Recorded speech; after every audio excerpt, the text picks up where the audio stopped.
জামাতে ইসলামীর এত ভোট থেকে আসলো, আর তলে তলে আওয়ামী লীগের সঙ্গে আঘাত করে ছাত্রলীগের সকল ভোট জামাত নেই। বিএনপিতে কোনো সন্ত্রাসী, কোনো চাঁদাবাজ, কোনো দখলদারের জায়গা হবে না। একটি কথা না বললেই নয় যে গতকাল আপনারা দেখেছেন আমাদের ডাকসু ইলেকশন হয়েছে।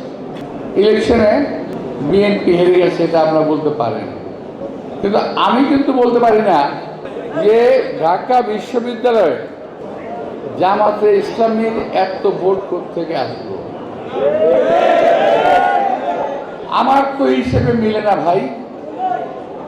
আমি বলতে চাই না জামাত কারচুপি করেছে, আমি বলতে চাই দেশে একটা গভীর ষড়যন্ত্রের আভাস পাচ্ছি আমি।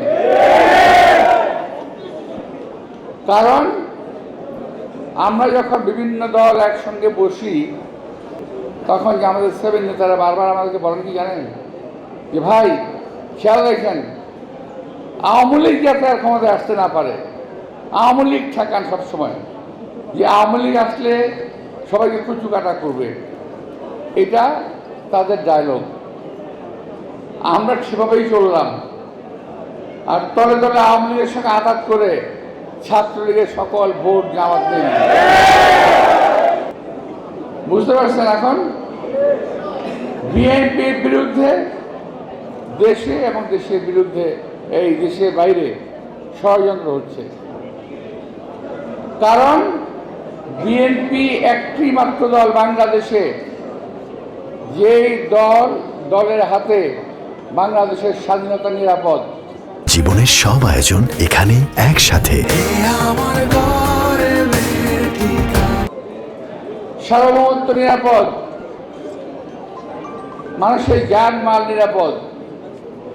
আপনি বলতে পারেন যে হ্যাঁ 5ই আগস্টের পরে তো বিএনপির লোকেরা অনেক অত্যাচার করতেছে ইত্যাদি ইত্যাদি। কথাটা সঠিক নয়।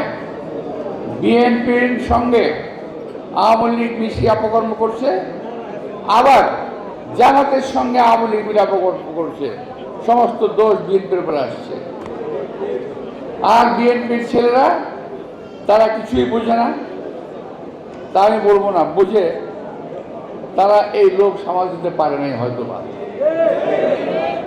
আমি আজকে বলে যেতে চাই, আমাদের নেতা তারেক রহমান সাহেব পরিষ্কার ভাষায় বলেছেন বিএনপিতে কোনো সন্ত্রাসী, কোনো চাঁদাবাজ, কোনো দখলদারের জায়গা হবে না।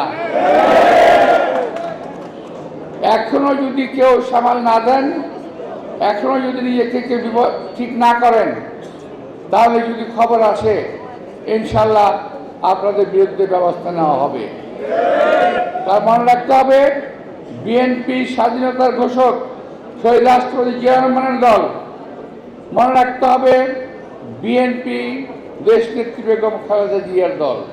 মনে রাখতে হবে এই দেশের এখন বিএনপি নেতৃত্ব দিচ্ছে আমাদের নেতা তারেক রহমান।